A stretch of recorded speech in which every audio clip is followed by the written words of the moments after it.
au chapitre 58, les versets 7 à 10.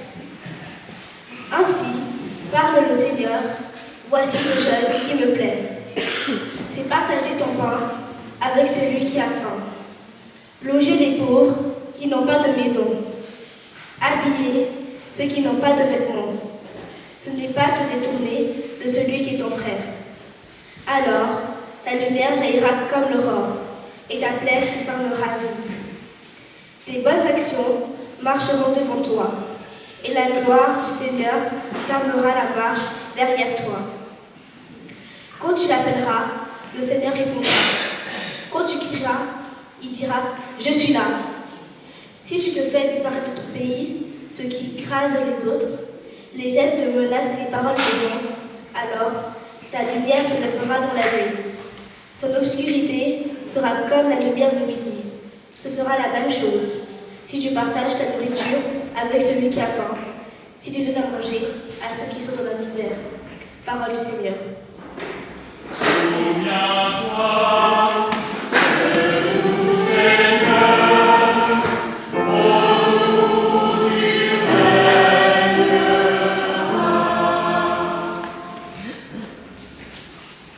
Alléluia, Alléluia. Moi, je suis la lumière du monde, dit le Seigneur. Celui qui me suit aura la lumière de la vie. Alléluia. Lecture de l'Évangile de Jésus-Christ selon saint Matthieu, au chapitre 5, les versets 13 à 16. Vous êtes le sel de toute la terre. Mais si le sel devient fade, comment lui rendre de la saveur? Il ne sert plus à rien. On le jette dehors et les gens marchent dessus. Vous êtes la lumière du monde. Quand une ville est construite sur une montagne, elle ne peut pas être cachée. Et quand on allume une lampe, ce n'est pas pour la mettre sous le boisseau. Au contraire, on la met bien en haut, et qu'elle brille pour tous ceux qui sont dans la maison. De la même façon, votre lumière doit briller devant tout le monde. Alors, les autres verront le bien que vous faites. Ils pourront chanter la gloire de votre Père qui est dans les cieux. Gloire à toi, Seigneur Jésus. Vous êtes la lumière du monde. Quand une ville est construite sur une montagne, elle ne peut pas être cachée. Et quand on allume une lampe, ce n'est pas pour la mettre sous le boisseau. Au contraire, on la met bien en haut, et elle brille pour tous ceux qui sont dans la maison. De la même façon, vos lumières doivent briller devant tout le monde. Alors les autres verront le bien que vous faites. Ils pourront chanter la gloire de votre Père qui est dans les cieux. Gloire à toi, Seigneur Jésus. Merci d'être venu aujourd'hui pour éclairer la maison du Seigneur. C'est ce que dit le texte. Merci d'avoir fait le chemin à l'église pour que votre lumière brille aujourd'hui dans cette maison. Comme le Seigneur l'a dit, vous êtes la lumière du monde, vous êtes le sel de la terre. Alors, vous pouvez dire à votre voisin, comme tout à l'heure, tu es la lumière du monde. Alléluia.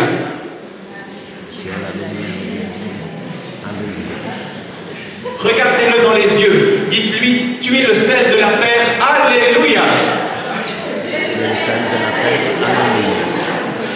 Alléluia. Alléluia. Merci Seigneur Jésus pour tout ce sel, pour toute cette lumière qui nous réchauffe le cœur aujourd'hui. Alors, être sel et être lumière, sans perdre la saveur, c'est tout un programme. Il manquerait plus que je perde quelques cheveux, puis que j'ai la grosse voix de Philippe Etchebest, et on serait dans Top Chef. Hein. Mais la question, c'est qu'est-ce que Jésus a voulu dire par ces expressions qui sont poétiques, on peut dire. Eh bien, je vais revenir sur chacune des expressions, aussi en les remettant dans le contexte de l'époque. Il y a 2000 ans, ça avait un certain sens de parler de sel et de lumière. En effet, à l'époque de Jésus, le sel, c'était notamment un fertilisant. C'était un engrais qui permettait que les plantes poussent. Mais un certain sel, pas celui qu'on utilise. Puis c'était aussi, ça on s'en sert toujours comme ça, un puissant conservateur. Ça protégeait les aliments de la putréfaction. Et donc quelque part, aujourd'hui, Jésus nous dit, vous êtes le sel de la terre, vous êtes la lumière du monde, et surtout le sel de la terre, ça signifie vous êtes un conservateur, vous préservez le monde de la destruction. Et en même temps, vous êtes le fertilisant du monde, vous êtes l'engrais du monde, qui permet que ce monde donne son plein fruit. C'est pour vous dire qu'on a une mission sacrément importante, protéger le monde de la destruction et lui permettre de porter tous ses fruits. Mais, nous dit Jésus, le sel peut perdre sa saveur. Alors ça peut nous surprendre aujourd'hui parce qu'on n'a pas l'habitude que le sel n'ait plus le goût du sel. Mais en Israël antique, le sel il se présente sous forme de roches. Ça peut être des roches de plusieurs mètres, hein. Ça peut être des grosses roches. Et c'est pas de la poudre comme ça qu'on peut mettre dans les aliments. Et cette roche, voyez-vous, parfois il y a des petites parties qui s'en détachent, un peu comme la banquise qui se coupe en morceaux. Et quand une partie de la roche se détache, elle est exposée au vent, à la pluie, au soleil, et alors la roche du sel peut perdre la saveur du sel. Et donc, ce que nous dit Jésus pour nous aujourd'hui les chrétiens, c'est important. Ça veut dire qu'on peut avoir l'apparence du sel, l'apparence du chrétien, mais avoir perdu la saveur du sel, la saveur du chrétien. On peut avoir l'aspect scintillant de la sagesse divine, mais avoir perdu le goût de la sagesse divine. Avoir perdu, ça veut dire son esprit profond. Un petit peu peut-être, comme on peut dire qu'un certain judaïsme avait perdu l'esprit profond de la Torah. Et c'est ce qui l'a poussé à mettre Jésus en croix. Alors comment faire? Comment faire pour ne pas perdre le goût, la saveur plutôt du sel? Eh bien, c'est très simple. Moi, ce que je dirais, c'est qu'il faut rester d'abord, premièrement, collé au rocher. Si on ne se détache pas du rocher, il est plus facile de garder le goût, la saveur du sel. C'est un peu comme aujourd'hui, on dit parfois, oui, les jeunes, avec le smartphone, ma génération, hein, je dis les jeunes, mais j'en suis vraiment. Avec ma génération, on a le smartphone collé dans la main. Vraiment, c'est une extension du bras. Et bien, c'est comme ça qu'il faudrait être avec l'enseignement de Jésus. Être collé au rocher par la main, ne plus pouvoir s'en détacher. Il faudrait avoir Jésus vraiment greffé dans notre main, dans notre cœur. Un peu comme le dit ce verset du Cantique des Cantiques. Hein. Tu seras comme un sceau sur mon bras, comme un sceau sur mon cœur. Avec les mots de l'apôtre Paul, ça pourrait être tu seras dans la prière continuelle, tu prieras sans cesse, tu seras dans la louange perpétuelle en entonnant un cantique nouveau. Et je vous invite à faire cette expérience de l'unité avec le rocher, de sentir votre connexion profonde avec ce rocher qui est le Christ. Fermez vos yeux et écoutez. Écoutez la vie en vous. Écoutez votre respiration.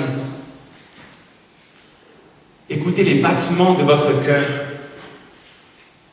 Et vous pouvez dire, je contemple la vie en moi. Je contemple la grandeur de Dieu à travers ma respiration et mes battements de cœur. Et à chaque battement, je dis merci Seigneur. À chaque respiration, je dis merci Seigneur. Et c'est cette attitude-là de gratitude perpétuelle pour chaque respiration qui est un miracle, parce que notre vie ne tient qu'à un souffle, qui nous maintient collés, unis au rocher. Autrement dit, nous devons rester unis à Dieu en Jésus-Christ, par l'Esprit Saint, pour rester avec le goût du sel, avec la saveur du sel. Mais il y a une deuxième chose par rapport à ce rocher que j'aimerais dire. C'est que, voyez, même si on est unis au rocher, la partie qui est extérieure au rocher, elle est quand même attaquée par le vent, par le soleil et par la pluie, même par la neige. Et donc cette partie extérieure au rocher, elle peut aussi perdre sa saveur, perdre le goût du sel. Et donc une façon de ne pas perdre sa saveur, c'est de ne pas rester en surface. Et je crois que ça, c'est un conseil spirituel très profond, que tous les pères de l'Église, les pères du désert, tous les grands spirituels qui ont fait du christianisme ce qu'il est, l'ont dit. Ne soyons pas superficiels, mais allons dans la profondeur de ce rocher. Et cette profondeur, c'est simple, c'est ce que je vous ai dit. C'est être dans la reconnaissance pour la présence de Dieu en nous. Cette présence qui ne tient qu'à un souffle. Et vous savez comment on dit l'Esprit Saint? En grec, c'est pneuma. c'est le souffle. Et en hébreu, c'est roi. Et roi, ça veut dire le souffle aussi. C'est l'esprit qui souffle en vous. Et chaque fois que vous en prenez conscience, vous êtes dans la profondeur de ce rocher. Vous êtes inattaquable. Il n'y aura rien pour vous faire perdre votre saveur parce que vous serez directement la saveur. Alors contemplez ce pur silence en vous, qui est une plénitude et pas un vide. C'est une plénitude où se trouve Dieu et où se trouve votre sel éternel. Alors, comme vous l'avez compris, être sel de la terre, ça veut dire être débordant d'amour pour Dieu, in fine. Et j'aimerais entendre cet amour qui déborde par un Alléluia. Alléluia. J'ai pas entendu. Alléluia. Amen. Amen. Et puis Jésus nous dit ensuite, une phrase peut-être encore plus compliquée au demeurant, vous êtes la lumière du monde. Et cette phrase est assez compliquée à comprendre, alors je me dis peut-être si on l'entend dans une autre langue, ça nous aidera à la comprendre. Alors j'aimerais que s'il y en a qui sont à l'aise dans une autre langue que le français, puissent nous dire comment on dirait vous êtes la lumière du monde dans une autre langue. Je sais qu'on a un italophone excellent ici qui pourrait nous dire comment on dit vous êtes la lumière du monde. Voi siete la luce del mondo. La luce del mondo. Écoutez cette poésie, déjà on en sait plus sur la lumière du monde. Merci. Quelqu'un aurait une autre langue à proposer? Ah, magnifique. Sie sind das Licht der Welt. Sie sind das Licht der Welt. Ah là là, que c'est beau. L'allemand chante. Est-ce qu'on pourrait avoir du tigrignard ou de la marque, quelque chose? J'essaye pas de répéter, mais c'est magnifique. Magnifique, magnifique. Encore une autre langue? Sois a luz do mundo. Oh là là, j'essaye pas non plus. Amérique, ah là là. Magnifique. Encore? Il y a presque shalom dedans, hein, on a la musique. Est-ce qu'on aurait du lingala aussi, pas? Ah, magnifique. Nour et Dunya. Magnifique. Et là? Orumifa. C'est quelle langue? Orumifa. Ifa Adunya. Magnifique. Lingala? Azam muita ya bomoi. Ah, encore, c'est trop. Muita ya bomoi. Oh là là, que c'est beau. En anglais, on n'a pas l'anglais. Ah, quelqu'un a l'anglais? Ah là là, vraiment, on a toutes les langues du monde, mais pas l'anglais. God's light was a word. Alléluia! Ok. Alors moi, je vais vous confier une traduction que j'aime beaucoup, c'est l'hébreu, et ça veut dire Nerholam. Et Nerholam en hébreu, ça veut dire lumière du monde, donc vous êtes la lumière du monde, mais c'est un titre qu'on donnait aux rabbins les plus éminents. Dans le judaïsme antique, être le Nerholam, c'est être le Maïmonide, être celui qui a le grand rabbin. Et c'est vous dire combien Jésus, par toute cette poésie qu'il nous donne, nous aime, et combien il a confiance en nous, pour nous appeler les Nerholam aussi, pour nous appeler grand rabbin. Et c'est vrai que la Bible dit qu'on est tous prêtres, prophètes et rois. Et donc, on a entendu toute cette lumière qui est dans toutes les langues et dans cette expression, et j'aimerais vous attirer votre attention sur une forme de paradoxe. C'est que vous voyez, la partie extérieure du rocher, elle reçoit la lumière du soleil. Elle reçoit la lumière, on va dire, voilà, de l'univers. Mais la lumière, mais lorsqu'on est dans la profondeur du rocher, je vous ai invité à descendre dans la profondeur du rocher, eh bien il n'y a plus la lumière de l'extérieur. Mais c'est justement là où nous devenons la lumière de l'univers. Et Jésus nous dit, descendez dans le rocher, c'est-à-dire dans la ténèbre, où vous serez la lumière de l'univers. Dieu, comme c'est important, vous serez le rayonnement qui irradie l'univers. Et ce rayonnement, du coup, il ne sera pas que pour vous, il sera pour tout le monde. Exactement comme le sel qui doit être partagé. Et c'est ce qui nous différencie des stars du show business. On est presque pareil, élus de Dieu, mais il y a quelque chose qui nous différencie, c'est que Elle brille. Star, ça veut dire étoile, hein, c'est des soleils. Mais elles brillent d'abord pour elles-mêmes. Elles veulent qu'on les regarde. Mais nous, il ne s'agit pas d'en mettre plein la vue. Il ne s'agit pas de briller avec le succès, l'argent, le pouvoir, je suis le meilleur, je suis le plus fort.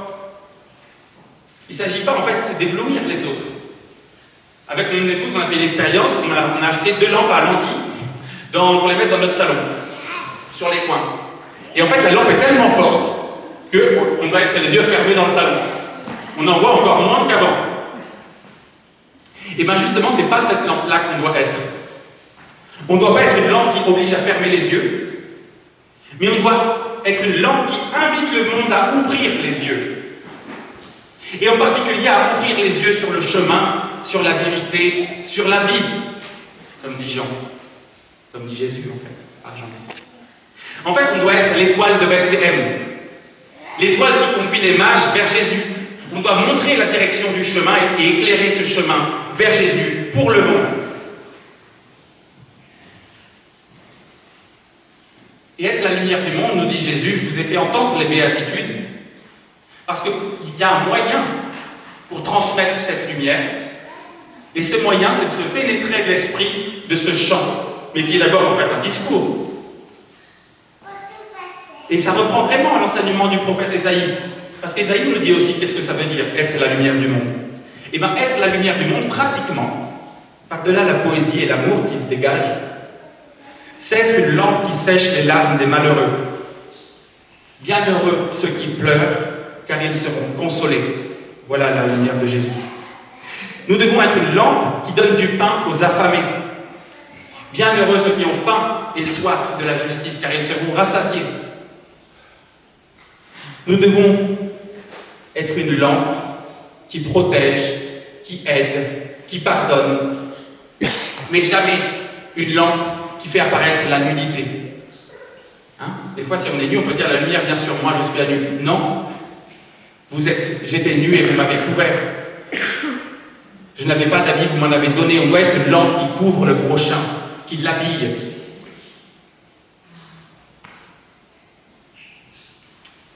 Et c'est ainsi, dans cet esprit des béatitudes, que notre lampe brillera devant les hommes. Alors, vous voyez, on a une sacrée mission. Hein. Cette sacrée mission, c'est d'être la lumière en étant unis à Dieu et en faisant le bien. Mais j'aimerais encore attirer votre attention sur la fin de ce texte. C'est que pour Jésus, faire le bien, ce n'est pas juste produire une bonne action, c'est aussi produire un témoignage. Le bien n'est pas bien par lui-même. Est-ce qu'on peut avoir le texte de l'Évangile, s'il te plaît? Voilà. De même que votre lumière brille devant les hommes, alors voyant ce que vous faites de bien, ils rendront gloire à votre Père qui est dans les cieux. Faire le bien permettra aux hommes de rendre gloire à notre Père qui est dans les cieux. Et vous voyez, c'est en fait ce qui distingue le croyant du non-croyant. La personne qui ne croit pas en Dieu est capable de faire le bien. Alléluia. Parce qu'elle a été créée comme nous à l'image de Dieu, et parce qu'elle a de la bonté en elle, elle peut tout à fait faire du bien, et des fois ils en font plus que nous. On a honte des fois, on est là, oh là là, on les voit, ils ne croient pas en Dieu, mais qu'est-ce qu'ils sont forts pour faire le bien. Mais nous, à la différence d'eux, lorsqu'on fait le bien, on ne se glorifie pas. On ne dit pas je fais le bien parce que je suis bon. C'est une nuance, on dit je fais le bien parce que Dieu m'a créé bon. Donc je ne porte pas le bien comme une qualité qui me serait propre, mais comme un don que je reçois de Dieu. Et c'est ce qui me permet de dire lorsque je fais le bien, je te loue Seigneur de ce que je suis une créature merveilleuse. Vous reconnaissez ce verset, c'est le psaume 139. Je te loue Seigneur de ce que je suis une créature si merveilleuse. Et en faisant ça, je te loue Seigneur pour le bien que je fais parce qu'il vient de toi. Je rends à César ce qui est à César. C'était important pour Jésus de rendre à César ce qui est à César. Et donc nous pouvons dire, nous faisons le bien, mais le bien que nous faisons ne nous appartient pas. Nous sommes le sel de la terre, oui, parce que Dieu nous donne de l'être. Nous sommes la lumière du monde parce que Dieu brille en nous. Jésus, le Christ, lumière intérieure, ne laisse pas les ténèbres me parler. Jésus, le Christ, lumière intérieure,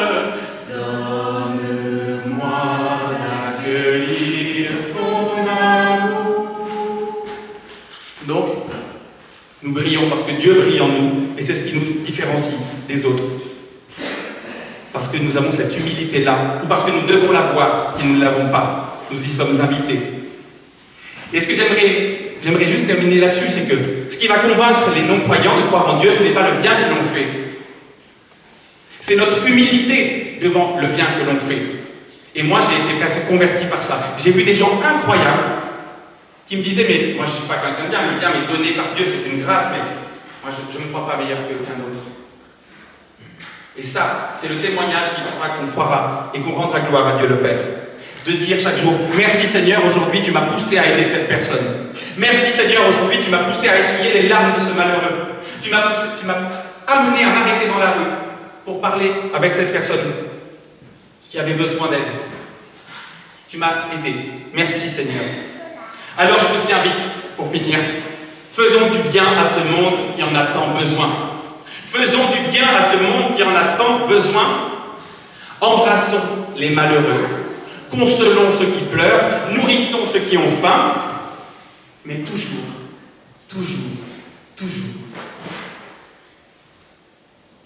en rendant grâce à Dieu.